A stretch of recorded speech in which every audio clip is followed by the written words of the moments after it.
July August আন্দোলনের মূল নায়ক তারেক রহমান এবং সবচেয়ে বেশি ভূমিকা বিএনপির, এমন দাবি করেছেন দলটির স্থায়ী কমিটির সদস্য আমির খসরু মাহমুদ চৌধুরী।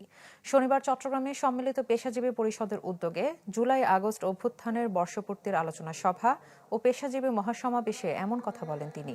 বলেন, ফ্যাসিস্ট সরকারের বিরুদ্ধে সবচেয়ে বেশি আত্মত্যাগ বেগম খালেদা জিয়ার।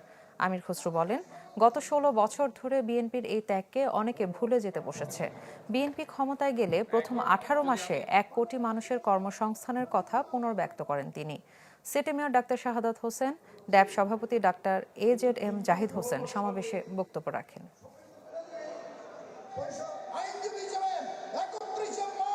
এই ৩৬ দিনের আন্দোলন আমরা মনে করি ১৬ বছরের আমরা যে আন্দোলন সংগ্রাম করেছি তারই ফসল।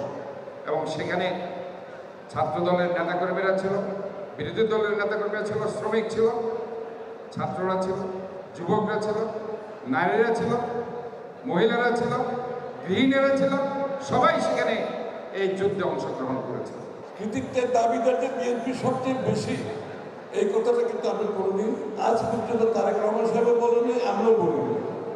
একটাই কারণ, আন্দোলনকে দ্বিধা বিভক্তি আমরা করতে চাই না, আন্দোলন নিয়ে বিভাজন আমরা করতে চাই না। আমরা এই আন্দোলনকে বাংলাদেশের সকল মানুষের আন্দোলনের সফলতা হিসেবে দেখতে চেয়েছি।